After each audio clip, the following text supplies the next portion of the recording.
Hello friends, मैं आपको अपना परिचय एक चोर ऐसा न कराते हुए एक सुधरा हुआ लड़का ऐसे ही कराता हूँ। चलो तो देखते हैं मेरे बदलाव का सफ़र मेरी ही जुबानी। मैं जब अनिल से मिला तब मैं चोरी करता था। अब मेरी उम्र से धोखा खा सकते हैं।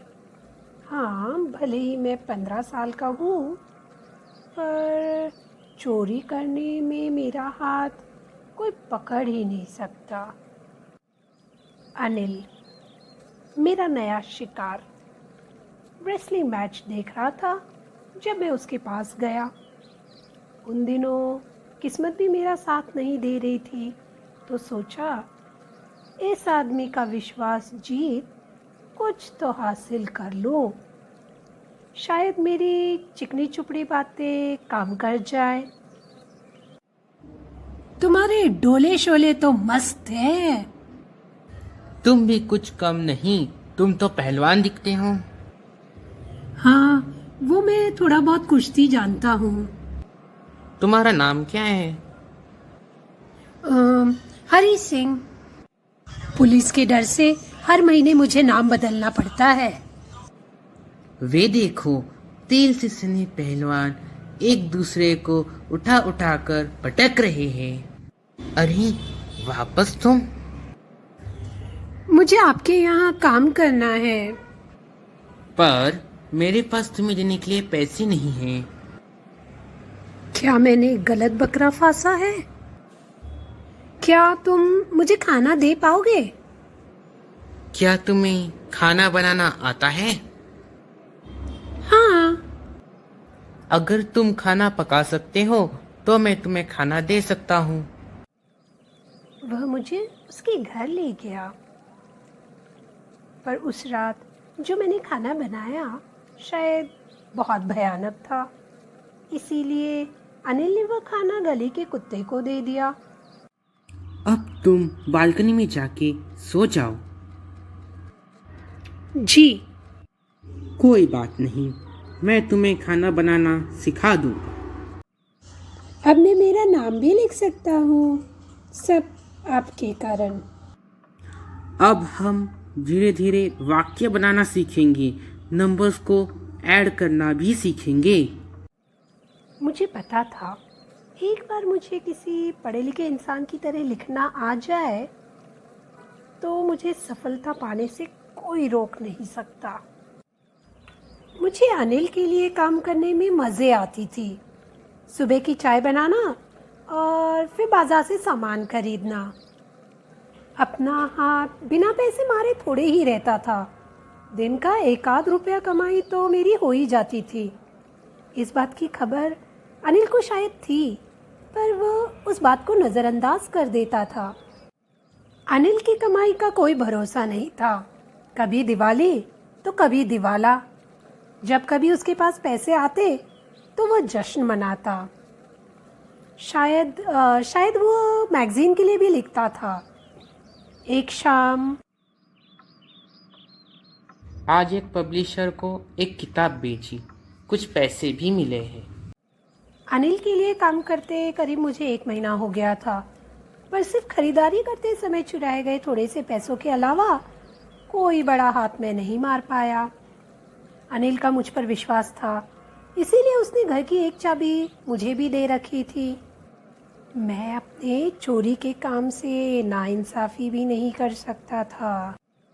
अनिल का मुझ पर भरोसा मुझे उसके पैसे चोरी करने से रोक रहा था। किसी शातिर बदमाश को लूटने में जो मज़े है, वह अनिल जैसे नेक इंसान को लूटने में नहीं, क्योंकि नेक इंसान को उसका बुरा भी नहीं लगता और चोरी करने का सारा मज़ा ही फुर्र हो जाता। अब मैं अपना काम करता हूँ। अगर मैं इसका पैसा नहीं चुराता तो वो अपने मित्रों पर उड़ा देगा। अगर मैं अभी पैसे चुराने में कामयाब होता हूँ तो 10:30 की लखनऊ एक्सप्रेस पकड़ सकता हूँ।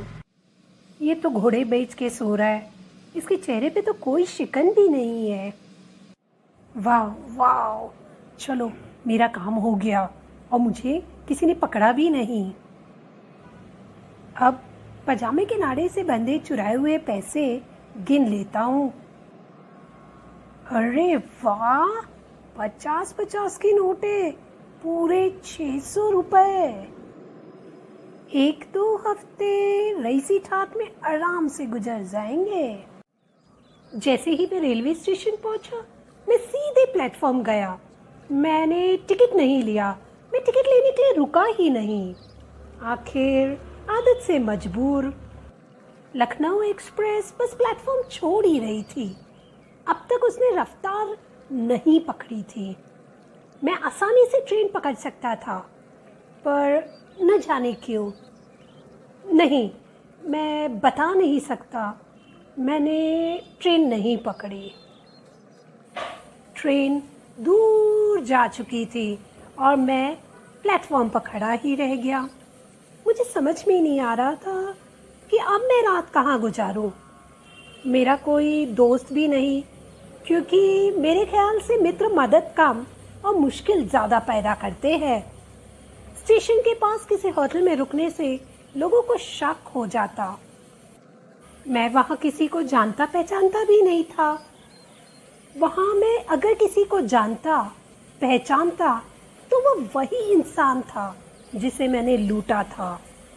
स्टेशन छोड़ मैं बाजार से निकल पड़ा।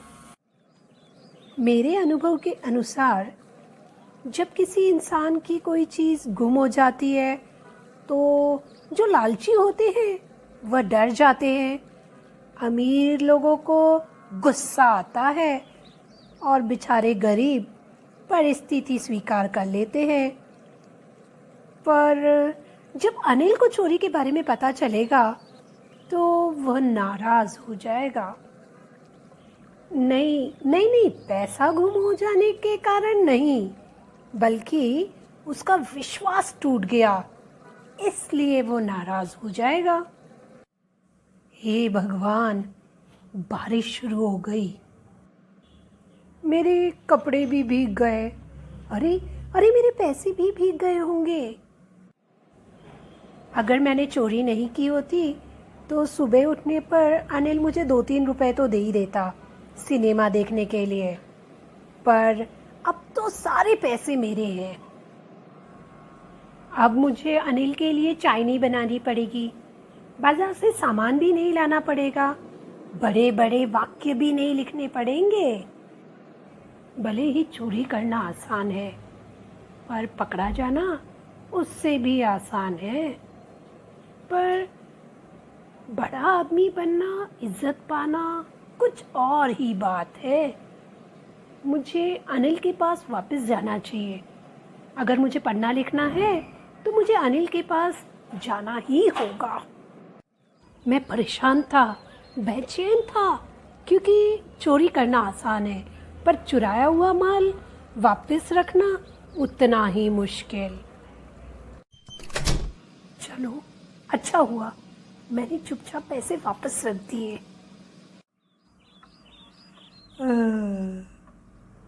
अरे, सुबह हो गई। मेरी चाय पीकर हो गई, अब तुम जाके पी लो। कल मुझे कुछ पैसे मिले, ये 50 रुपए तुम रख लो। अब मैं तुम्हें नियमित तौर से तनख्वाह दूंगा। अरे वाह! अरे, ये नोट तो गीली है, शायद कल के बारिश के कारण। क्या सोच रहे हो? आज से हम वाक्य लिखना सीखेंगे। उसे सब पता है, पर ना ही उसकी ओठ और ना ही आंखें ये बयान कर रही है। तो देखा आपने किस तरह अनिल की नेकी, इंसानियत और अच्छाई ने मेरी मक्कारी और बुराई को पूरी तरह से हरा दिया। अगर आपको ये कहानी पसंद आई तो please subscribe the channel, hit the red bell icon to get the notification of the latest releases that are done on this channel. Till then, bye.